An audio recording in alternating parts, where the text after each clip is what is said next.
Big fluff. Why don't you stop and smell the roses, huh? Get yourself a hobby, a pet, a kitten, a puppy.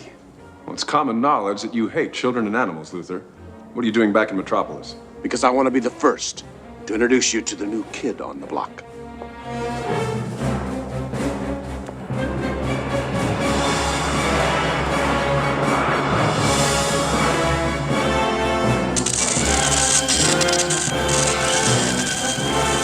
Look closely at the cell structure. You see anything familiar? You've already broken all the laws of man, Luther. Now it looks as though you've broken the laws of nature, too. I can only assume you must have hidden a device of some kind in one of those missiles I hurled into the sun.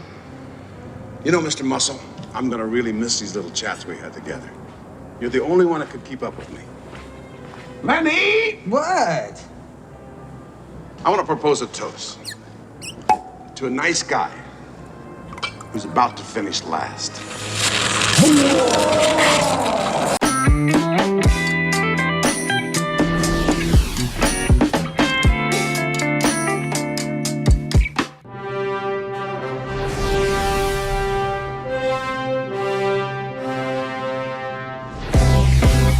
Hello again, I'm Joel Murphy. And I'm Andy McIntyre. And this is Silver Linings Playback, the podcast where we watch maligned movies and we find their silver linings. And it is July, and we have been looking at superhero movies, specifically Superman movies, because we have a brand new Superman movie coming out at the end of the week. I think this will come out right before Superman. It's this week. Yeah, if you're listening to this Friday, or I guess Thursday, because they're all Thursday now. But yeah, this weekend, the Superman movie comes out. And we're all very excited about that. So we decided we'd watch the terrible ones from the 80s. Mm-hmm. And last week we did Superman 3. So this week we're doing Superman IV, The Quest for Peace. Is it IV? I thought it was Superman IV because I thought like the franchise was kind of dying. So he was just on an IV the whole time. Oh. Yeah, that's what I got. I thought it was IV because wasn't that the name of the bad guy? IV? I think you might be right. The IV on his chest that looked like an IV, right? Yes. Yeah. I also, so in the previous 3 films, was he not out for peace? No, I don't think he was. Okay. Well, he wasn't, no, he wanted peace. But this is the time he went on a quest for peace. Okay, so he was just passively hoping for peace in the previous 3 films. Okay, that makes sense to me. Because the Supermanic oath, first do no harm. I like that you got manic in there, Supermanic. Yeah. Which honestly, Andy, Supermanic it's not a bad pitch. Like when you really think about it, just like it's a guy that he's obviously a mild-mannered guy in his alter ego, but just when trouble happens, he goes full Nick Cage. He just here to stop the problem. Gets real listen, everyone, there's a lot going on, but I need to tell you about the 8 things I'm working on right now, and maybe you can give me some ideas. I'm open for pitches, but then we gotta fight the monster. I'm just picturing like someone collapses and it's like, you call 911. You go see if there's any bandages. This is what you got to do. You got to do mouth to mouth while you do chest compressions. And you go get the AED from the nurse's office. And he's like running in place the whole time. He's telling everyone what to do. Which like, again, manic, not a great energy to bring to a situation, but I did take CPR training and that you do need to like point at people and tell them to do things because people will freeze up in situations. Right. It's very, you can't say someone get an AED, someone call 911. You have to directly point, say you. And like I think the course I took, it said make an obvious comment about their appearance so they know who you're talking to. Yeah. It's like, hey, big nose. Yeah. Uggo. You call 911. See, I asked about Uggo. They said it was too vague. Oh, because most of the people that we hang out with are ugly. Are Uggos. Yeah. It's true. So many people you encounter on a day-to-day basis are Uggos. So, and Uggos always freeze up in a crisis. Uggos are not to be trusted in a crisis. If there's 2 things you learn from your boys at SLP, 1, Martian sci-fi doesn't play in Middle America. And 2, Uggos always freeze up in a crisis. Yeah, keep that That's in mind. why all EMTs are hot. Yeah, well, I've seen those movies. I've watched Chicago Fire in an airport. Yeah, that's what I meant. Office. I didn't mean porn. I meant Chicago Fire. Wait, are you telling me Chicago Fire is not porn? Well, the one I watch is. Is there another one? Because I'm curious if they could do it without the porn. It's a good question. Listen, for another day, because we're here to talk about Superman 4, The Quest for Peace. Yeah, so we obviously last week we talked about Superman 3 and how things were falling apart there. You know, there was a lot of issues with the Superman movies, like the producers. They didn't really get along with anybody. They, had a fight with Brando's estate.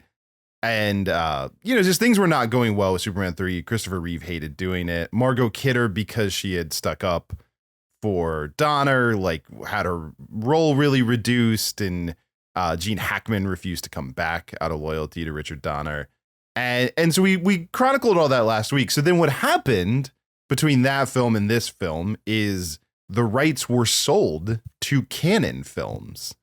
And we did Masters of the Universe on this podcast, but we've not really talked much about Canon Films, the studio. Isn't the first Terminator a Canon Films joint? I don't know. That's Carol Co. I was gonna say I don't think that's true. No, but Canon Films they don't have a lot of firsts of things, but they're kind of famous for they did Texas Chainsaw Massacre 2 and they got Tobe Hooper to direct it. They did Death Wish 2 and 3 and 4 and all of those with Charles Bronson. They were the first to put Chuck Norris in movies, and they were the first to put Jean-Claude Van Damme in movies. But they were sort of famous for schlocky action films and sort of softcore nude films. And for a long time, Canon's, the way that they did things, and which was successful for them, is they would come up with some ridiculous concept or something like Texas Chainsaw Massacre 2 or whatever, and they'd pre-sell it. They would just go to distributors and be like, look, this is the movie we're going to make. We have a poster for it. Charles Bronson's going to be in it, or Jean-Claude Van Damme's going to be in it, or whatever. And they'd sell the people on the idea, and that's how they I'm going to stop you right there, Joel. Yeah. So what you're telling me is that if people make a movie poster for a ridiculously absurd movie pitch that's guaranteed to make money, yeah, why haven't we made Jason Goes to Court yet? That is a good point. I've never really thought about it, but Jason Goes to Court is exactly the sort of thing that they would have done, which is as is Alien versus Predators versus Gremlins. Yeah. We're just taking someone else's franchise. We're making a poster for it. I mean, the difference is they had the rights to these things and we don't. And I think that is hurting us with making a Jason film, is that he's not in the public domain yet.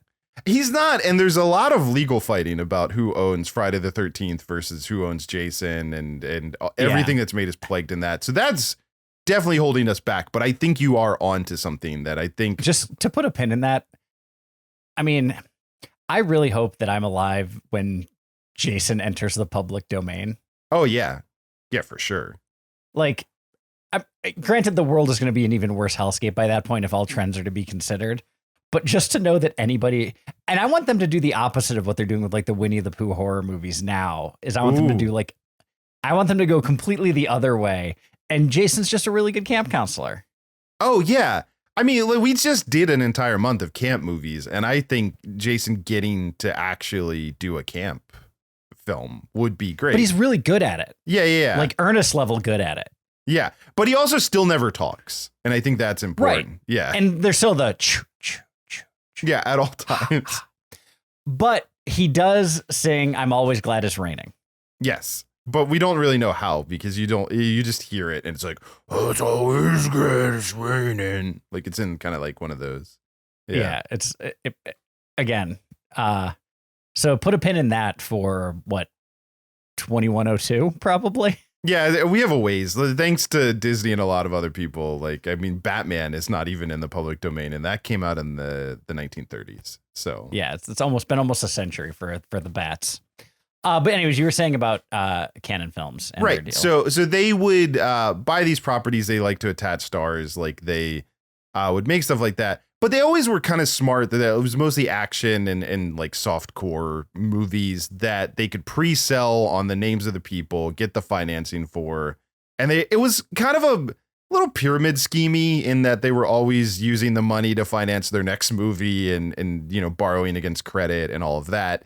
So that's where this came along, that they were already having trouble. They, before this movie, made Over the Top with Stallone, and they paid Sylvester Stallone way too much money to make an arm wrestling movie that I'm shocked we have not done yet. I was going to say is on the horizon for us. 100% we will do Over the Top, and I will turn this hat around backwards to prepare for it to get in the zone. And I'll be Terry Funk.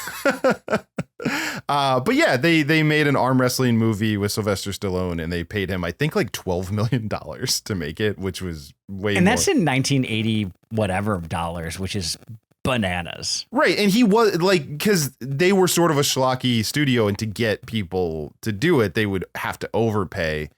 And so they paid him way too much money. That was a flop. And then the rights to Superman became available, and they sort of did a similar thing. Although I'd say this is smarter than Over the Top, but I think they gave Christopher Reeve like $8 million to be in this movie. Hold on. Are you daring to suggest that the most iconic superhero of all time is a better investment than a Sylvester Stallone arm wrestling movie for custody and love of his son? Stay with me, but yes. All right, man. I have gone on some crazier journeys with you, but I can't think of many.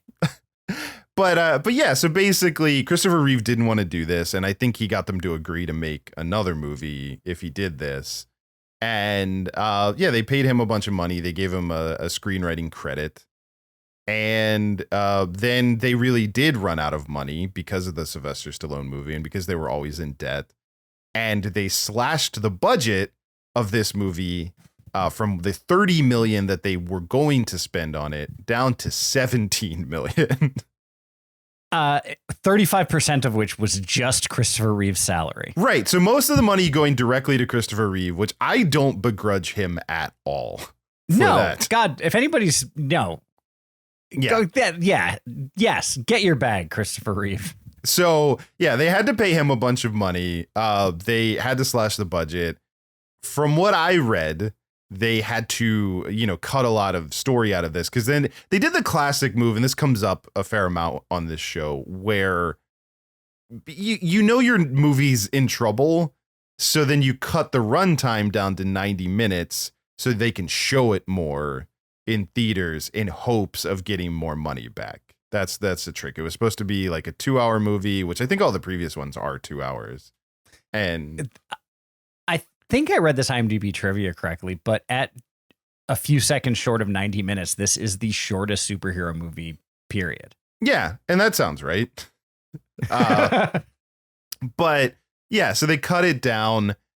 And I mean, the biggest thing, and I think the place to start, because there's a lot to talk about with this movie, but the biggest reason to malign it, and the most obvious reason to malign it, is all of those slashes to the budget went to special effects. Like, there is no special effects budget at all in this movie.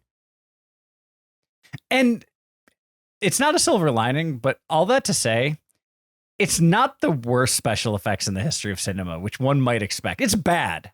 Right. Well, that's the thing, is it's like, we've seen worse movies on this podcast, but it's bad for a legacy sequel to a franchise that is, it's late 70s, early 80s movies, but like, by the standards of the time, they look pretty good. Oh, yeah. And it does look the worst of the 4 Superman movies. Yeah. And it's, if people haven't seen this, it's a thing where it's like, you can see, like, one, they didn't shoot around the harness that Christopher Reeve is wearing, so he looks like bulkier, because they're not hiding. Yeah, a little diapery because they're not really hiding the harness. They don't really do the blue screen correctly, so there's always kind of a blue halo around him and Nuclear Man, where you can kind of see that, like, they didn't get all. And look, as someone who does this cheaply, it's tough to do these green screens and to like get the lighting out of there. But we have no budget, and they still had $17 million. So if you gave us $17 million, this podcast would look amazing. So give us $17 million. If you take nothing away from this, other than the fact that Ugo's freezing a crisis. Yeah. Give us $17 million. And like Christopher Reeve, Andy and I would both take $8 million off the top. But that other $1 million would go towards paying for this to look amazing. Listen, there's a new tier on our Patreon. It's the $18 million tier. We call it the $17 million tier. We call it the pay pig tier. If you're a pay pig out there and that's your fetish worm, then give us $17 million. Uggo. Don't freeze in this crisis, you Uggo. Give us $17 million. You give us $17 million. You Uggo.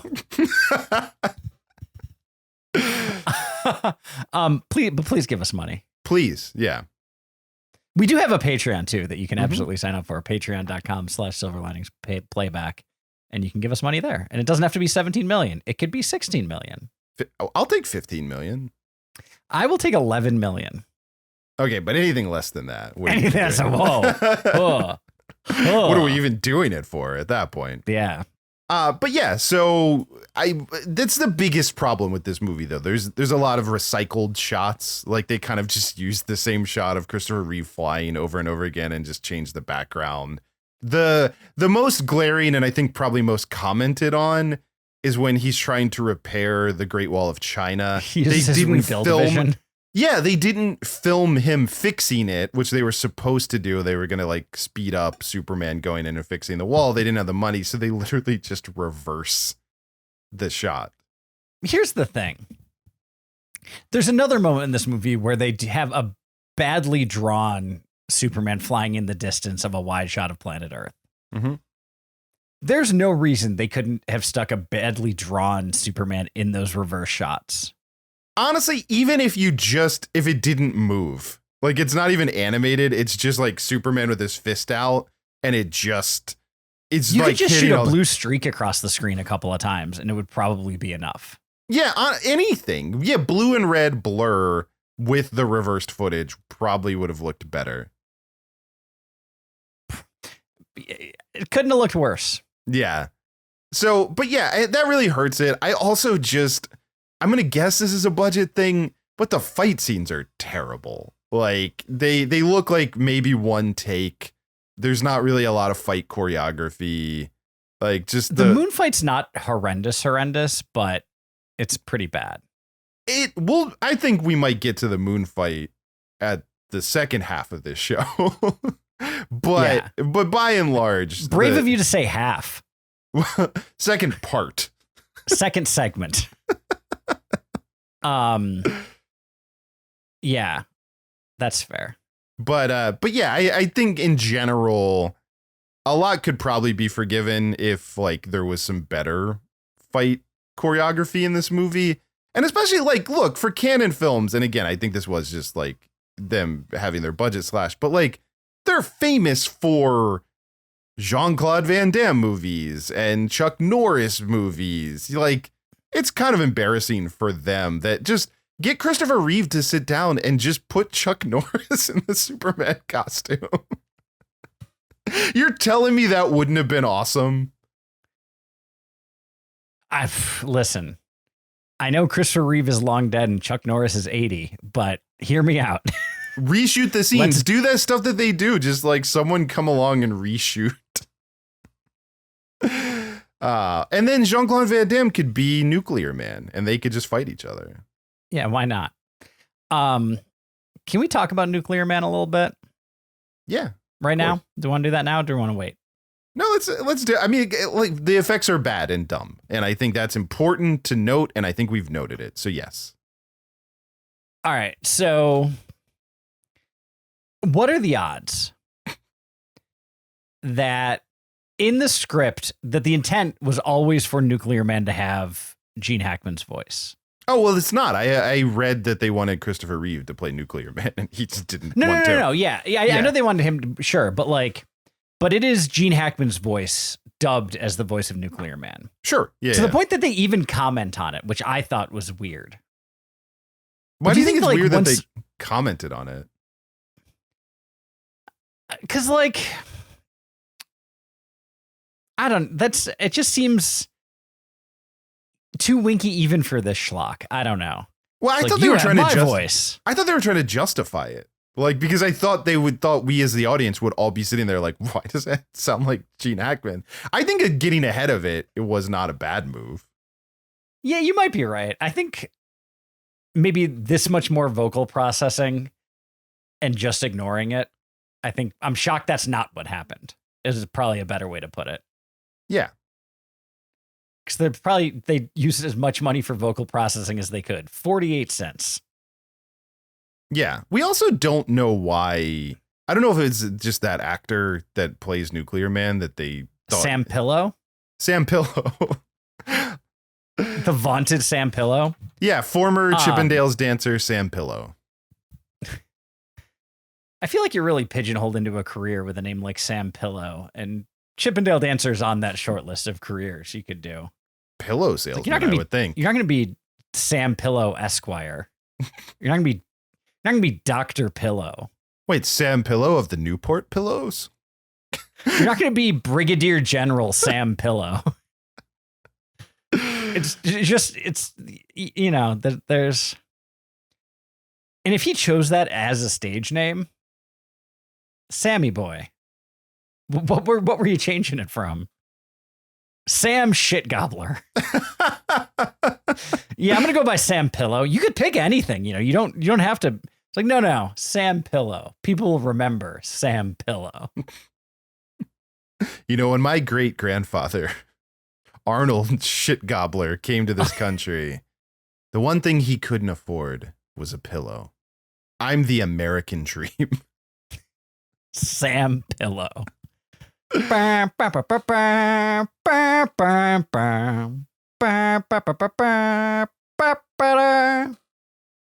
There we go. Yeah. Yeah. So I remember as a kid being a huge fan of professional wrestling, thinking Nuclear Man looked badass. I was wrong. Yeah. I know that now. Yeah, I will say. But he looked like a wrestling villain, and I loved it. He does look like a wrestling villain. There are strong Hulk Hogan WrestleMania main event vibes to the booking of Superman 4: The Quest for Peace. Like, it's definitely like Sam Pillow, and he could have been named Sam Pillow, is definitely someone who would have like had a 3-month run where he like sneak attacked Tiny Thomas Lister. Yeah, he would have like attacked Hogan from behind, and then they have a big WrestleMania match that's about as well choreographed as the fight in this movie, and Hogan would have went over after being punched into the moon. Yeah. I mean, that is every Hulk Hogan match. He gets punched into the moon and then hulks up, wags the finger, big boot leg drop. Yeah. 1, 2, 3. What's up with the nails of Nuclear Man? Bad guys have bad finger hygiene. Okay, I just thought he did a lot of coke. That he needed 10 coke nails, that just the pinky because wasn't he's enough. Nuclear Man. So like a regular man would only need 1 coke nail, but he needs to have coke on a nail at all times. Just yeah. And that's why he crashes so hard when he loses energy. Yeah. Okay, can we talk about that? I don't know if we're still just talking about him in general. I was going to say, like, I want to talk a little bit to get a little bit comic book nerd nitpicky. Yes, I think we have to, because we talked about it on the last one, and even the ones that I like and that people like 1 and 2, which I think are generally favorably viewed.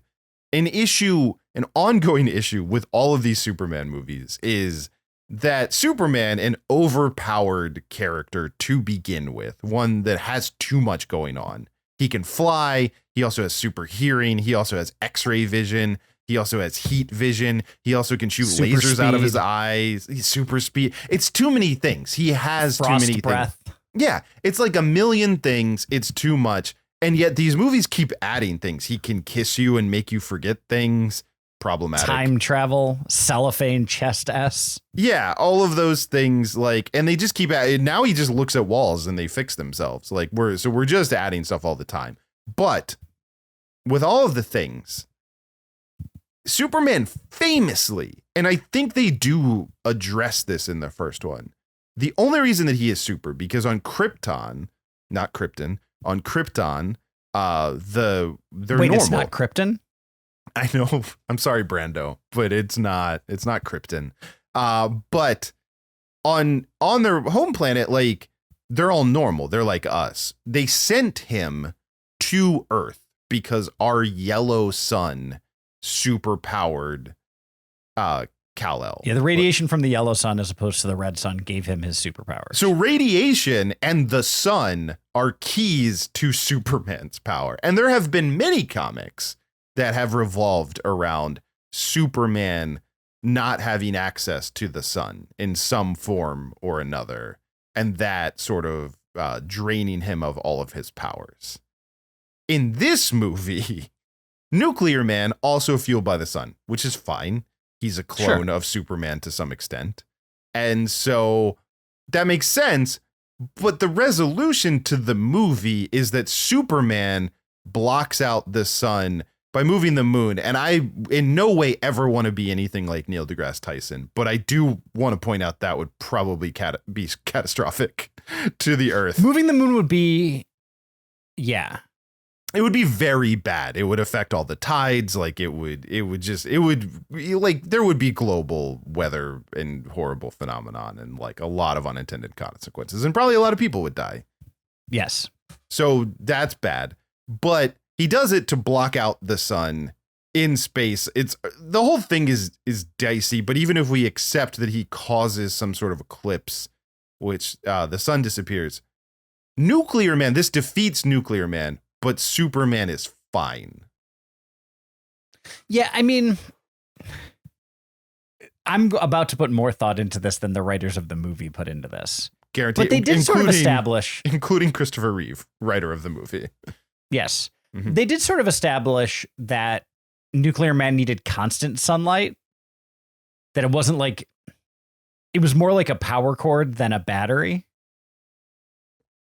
They kind of implied, because like he goes into the shadows early on when he's with Ducky and Lex. And Ducky. That wasn't Ducky? It is Ducky. You're right. Okay. You're gonna tell me that that's Lenny Luthor, not Ducky from Pretty in Pink? Anyways,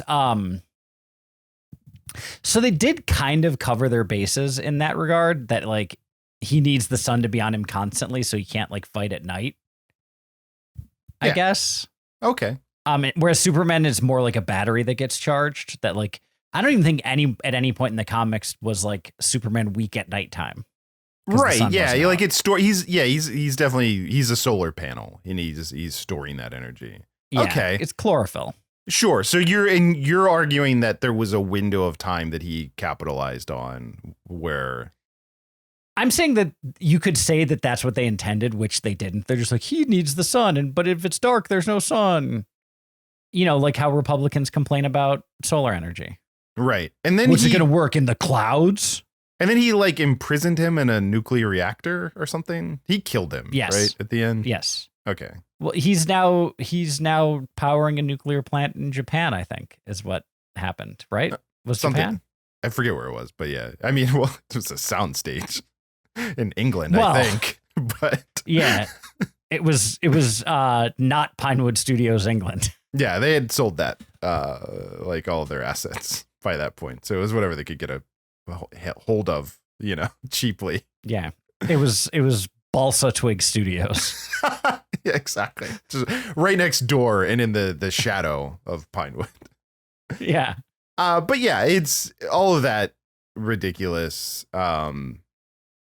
Yeah, Nuclear Man, which also, I don't know if this is in the deleted stuff, but it also felt like they were setting up the classic, and this is again just all pro wrestling booking, but like Nuclear Man as the hulking, you know, big dumb, you know, brute, and he's being controlled by Lex Luthor, and it seemed like they planted the seeds for him to turn on Lex Luthor, which probably would have been a better ending, and I almost wonder if that was the ending and they just cut it for time and budget. And there's like, now we'll just nerf him really quickly and get to the credits. Yeah, we have 5 minutes of film left that we can afford to shoot.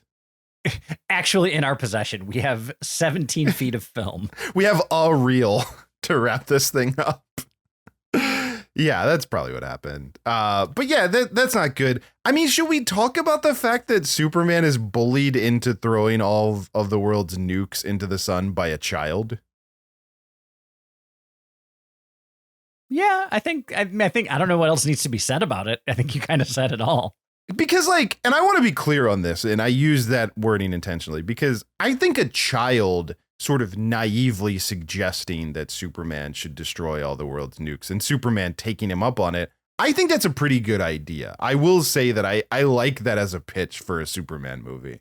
But this movie is weird in that Superman doesn't just agree to it. He is literally bullied into doing it. And there are like salacious headlines implying like Superman has turned his back on small boy, refuses to accept his off. Like they really make him do it. Like he doesn't want to do it.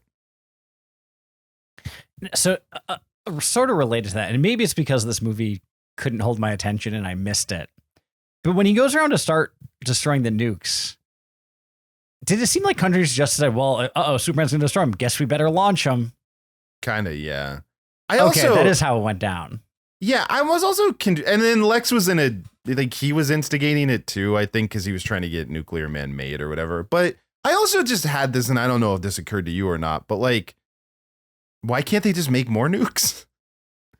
I didn't understand that part of the plan. Like, is it just that Superman, every time you make a nuke, is just gonna like take it? Zoom. And it's just, he's gonna wear you down that you're like, fine, I guess it's not worth it.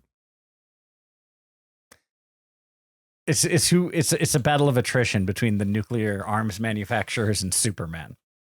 Yeah. I know. It's also just so 80s. Like, I'm so glad we're past this point of like fear of nuclear war and World War III. I know it's good that the idea that a global conflict that could be the destruction of mankind is literally looming on the horizon isn't something that we have to deal with here in 2025. Yeah, I think it's why I couldn't relate to this movie, because I was like, what are they even talking about? You know, like who would use the threat of nuclear war for like, you know, pretense to do these things?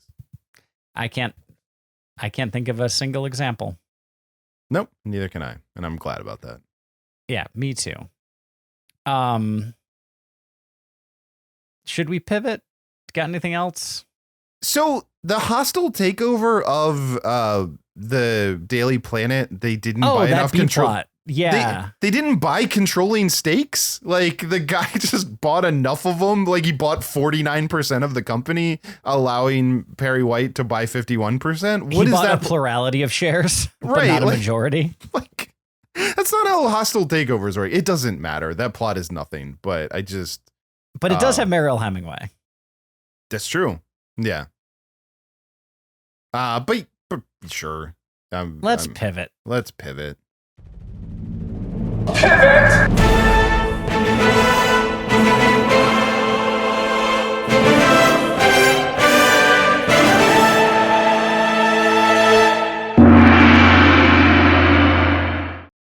It's still nice. It is still nice. Yeah. Shout out to Charlie Gongman. Yeah, doing great work as always. And always. And I saw him prepping like for this, like because he was waiting for us to start. He's just reading like a lot of like what to expect when you're expecting type of books. And yeah, he's you know, it's nerve-wracking before you have your first kid. So yeah, he told me he came straight from Lamaze class. Like they're taking some early Lamaze classes. You know, yeah, he's really in it. Good for Charlie. So minor silver lining. This isn't the one that I had talked about before we started recording, but good to see Gene Hackman back. Yeah. Well, and more Margot Kidder. Margot Kidder, yeah, as well. Like the both of them, you know, one of the biggest things to malign about 3 is like they understandably, because of all the Richard Donner stuff. Also, I didn't mention it at the top, but they did Canon Films did go to Richard Donner and asked him if he wanted to do this. And I think he was making a Lethal Weapon film or something, but he was like, I'm good.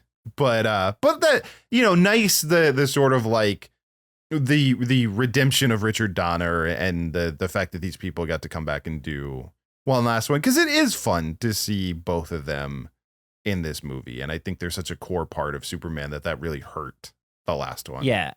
And even though I think that there's a world that exists where Gene Hackman does a good job of Lex Luthor. I think he misplays it. I think this movie, he might get closer. Yeah, I think that's true. Yeah, I think it works. And there's something about, he feels a little less comedic this time around. You know, he's still pretty That's what I'm comedic. saying. Like, he's a little bit more menacing. There's still some yucking. And actually, my genuine silver lining is, I think, the only joke that works in the movie. When Superman brings him back to prison and all the guards or all the prisoners are whistling Mozart. Great callback to the beginning. Yes. Like, that's genuinely well done and well executed. And I was like, this is a good joke. I like this. Well done, team. Yes. Yeah. Objective, good writing, like good, like you kind of forgot about that he was initially like humming or whistling Mozart and people like, what is that? Yeah. And then he comes back and so that was genuinely good. And that is my genuine, real, true silver lining of this movie. Yeah. We already pivoted, so but I will just note, I'm not really maligning it, but I will note that I think a problem is they again lost the formula that was clearly established in 1 and 2, which is that he needed an attractive lady and a big oaf. And that's no attractive lady or big oaf. Yeah, and instead it's Ducky, and that's and Jim Broadbent yes. says like 4 lines. I mean, I guess like Nuclear Man is verging on being an oaf, but he's not oafish enough. He's not oaf the way Otis is an oaf. No, or the other guy that's not Zod. I don't remember that guy's name. Non. Yeah, but that guy is an oaf as well. Yeah, like, that guy's also an oaf. They could have made Nuclear Man be an oaf, and then it would have just been up to John Cryer to be a hot lady, I think. Listen, if anybody can do it, yeah, it's Cryer. But no, and also like, yeah, it really was. I did really like seeing Margot Kidder in this. And look, I'm going to be clear about this. I don't think what I'm about to say, I don't think it was good to watch, but I think the instinct to do this and just that they attempted it is a silver lining for me. I like that they did the sitcom Clark and Superman 2-girl date plot. Like, that like they did a thing where like the classic setup of like he has to be in 2 places at once, which is just sitcom gold that both Clark and Superman have. And that's something they've not done in any of the previous movies. They have done it in a million Superman comics. And I like the attempt to do it. And I will say, I think where I see Christopher Reeve's hand the most, probably in the writing and in things that I think he probably fought for, is some really good physical comedy bits of like Clark getting knocked into the luggage and wheeled away as she goes up in the elevator. Like, I think there are some fun things. I think a bigger budget, better director, like a little bit better execution would have made that scene really great. It also just bails on explaining what happened to Clark. Like, through editing, they try to make you forget that like Superman says goodbye, but they would be looking for Clark, Yeah. No, I think that like if only they'd established that Superman could make duplicates of himself. Well, that's also a problem, is that they've given him too many powers and they've done too many dumb things in these movies. But I want to say, like, I smiled. I like that too. It was good. It's the right idea. Again, I don't think they nailed it, but I think that is the kind of thing they should be doing in these movies. And I thought that was fun. One thing, this movie isn't the best example of it, but we haven't really talked about it yet. And I think this speaks to, because Christopher Reeve is great. He's always the silver lining. He's an amazing Superman. Perpetually. Yeah. But a point that was made in something I was reading about this, about like the genius of what he did, was that he essentially played 3 parts. That he played Superman, Clark Kent, and then I'll call him Kal-El for lack of a better word. Okay, yeah. But like the version of him that he doesn't have to put on the airs of Clark, he doesn't have to be Superman. It's like closest to his true self. Like when he's with people he's comfortable with. you had a couple of scenes with Lois where that kind of happened, and it happened more in some of the other movies, but that was like the really, I think, genius of his performances. Yes. Yeah, I would agree with all of that. And yeah, I do think he's really good. It's interesting because another thing that I will give him as well is another scene that, again, I think is a mixed bag in how much of it works, but is the right instinct, and his performance is phenomenal, is the weightlifting stuff.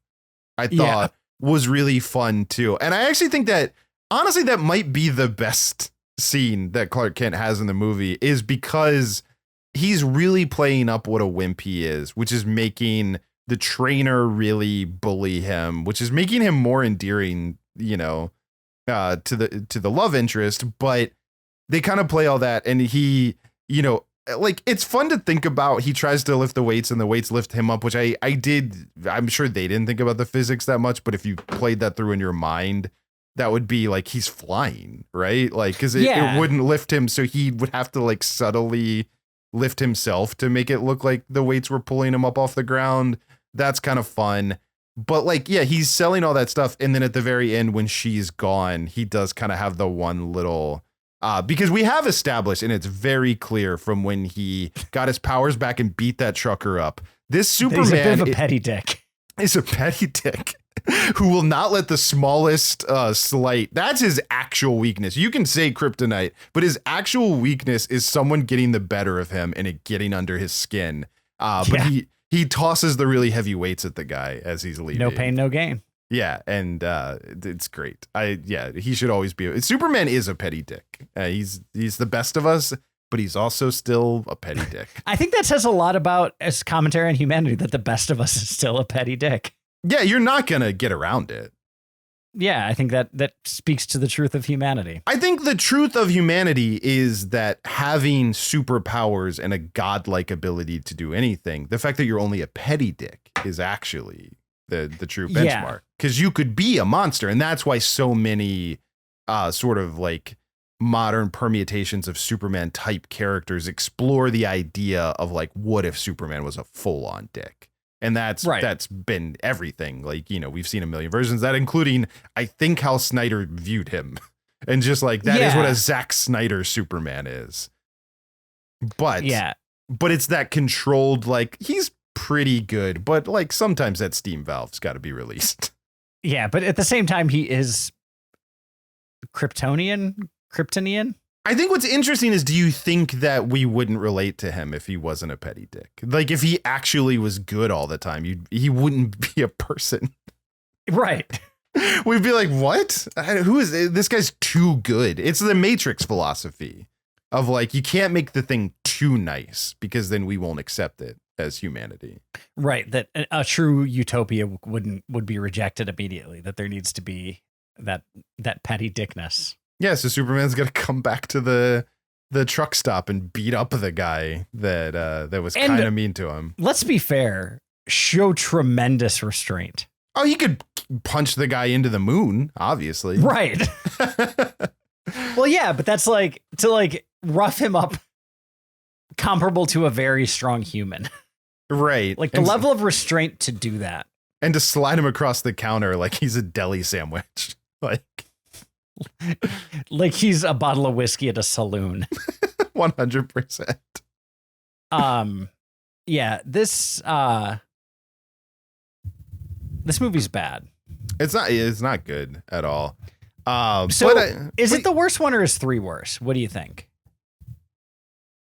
Okay, I think this is maybe not going to be a satisfying answer, because I think it depends on how you define worst, because I think the budgetary constraints and just sort of like the gutting of this movie to a 90-minute, $17 million movie rob it of any chance of being good.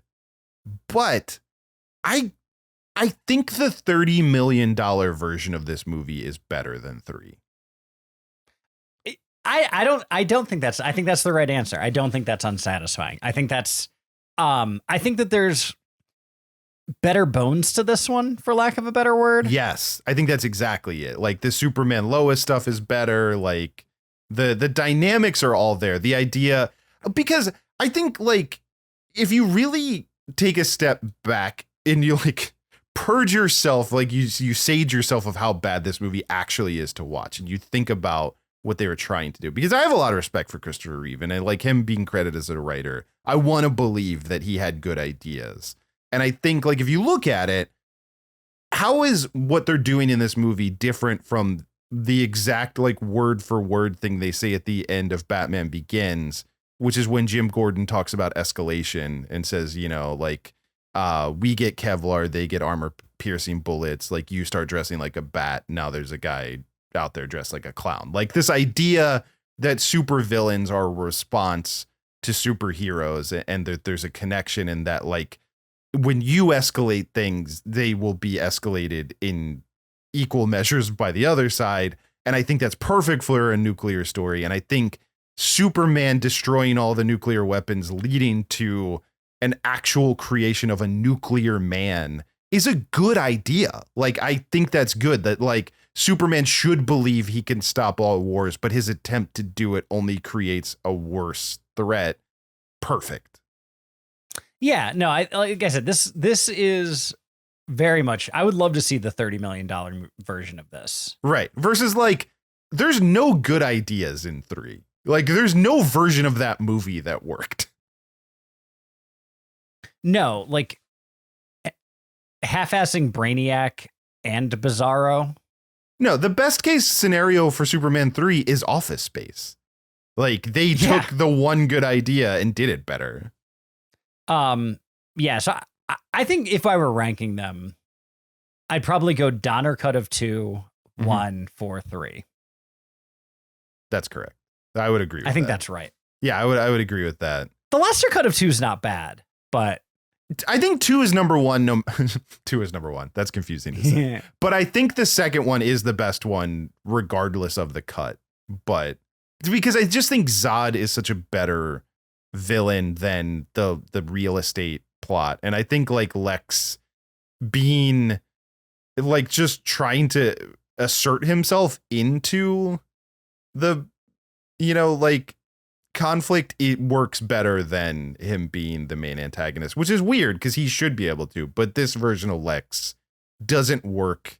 He needs, and I think that's kind of what they realized in this, is like to work the best, you need a super powered muscle guy for Lex to try to manipulate. Yeah, I think that, and like having yeah, and I think that all makes sense. This is still a bad movie, and I think the best version of this is still probably worse than Superman 1. Oh yeah. Yeah, it was never going to be better than 1. 1 is pretty good. Like 1 is pretty good. I really think the only knock on 1 is the time travel ending is really stupid. I think if it didn't do that and it just like had Superman be able to solve it all because he's Superman and he's fast, I think that movie, I probably would be fine with everything else in it. Yeah, it's a little long. It's a little slow, but some of that is just the time. Yeah, you could definitely cut down how much time we spend with Kid Clark, how much time we spend with high school Clark. Like those scenes didn't need to be that long. The movie feels like it starts in Metropolis. Also, yeah. By the way, we're almost done, but like there's no more pretense that Metropolis isn't New York City by this movie. Like there is no differentiation, which I know it's always been a blurred line like in the comics and everything, but like Metropolis isn't New York, but it's just New York in these movies. Yeah, well, that's a weird thing about DC Comics because, like, sometimes Metropolis is very much a major East Coast city. Other times it's been Chicago. Because Gotham is also objectively New York. Well, and that doesn't really make sense. Yeah, that they're like you literally saw that issue with Batman v Superman: Dawn of Justice, where it was like they're just across the water from each other. That they're literally on opposite sides of the East River, essentially. Which is very confusing. So one of them is New Jersey, basically. Yeah, Newark really took off in the Superman universe and became Metropolis. Right. It's confusing. And I mean, it's funny because it's like one is idealized New York and the other is, you know, like actual New York. Right. Yeah.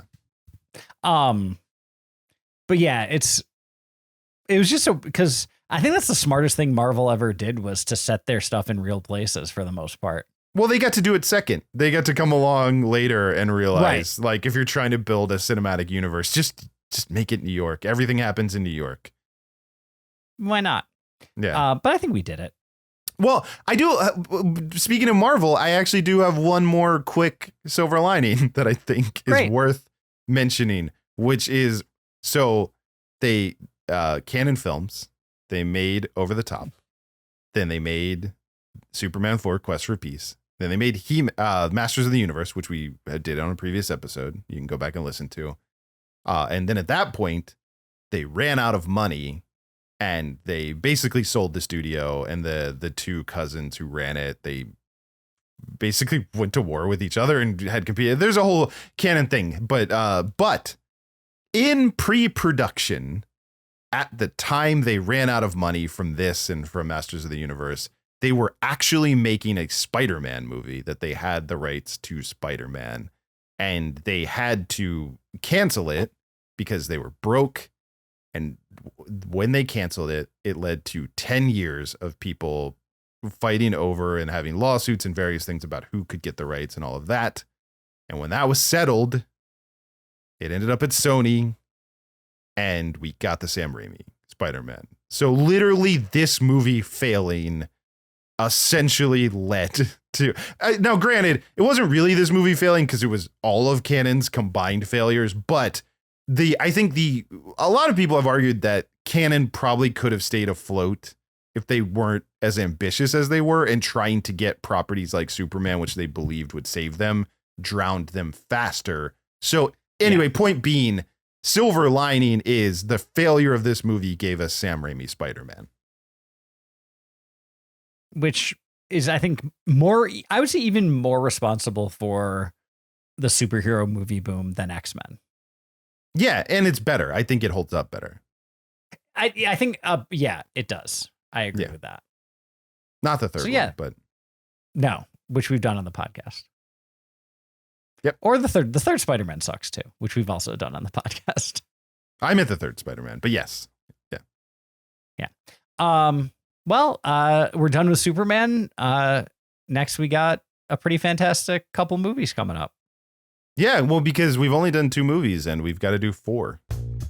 Silver Linings Playback is a production of HoboTrashcan.com. If you enjoyed the show, please rate or review it on Apple Podcasts. Hear more great shows on the Peak Sloth Podcast Network.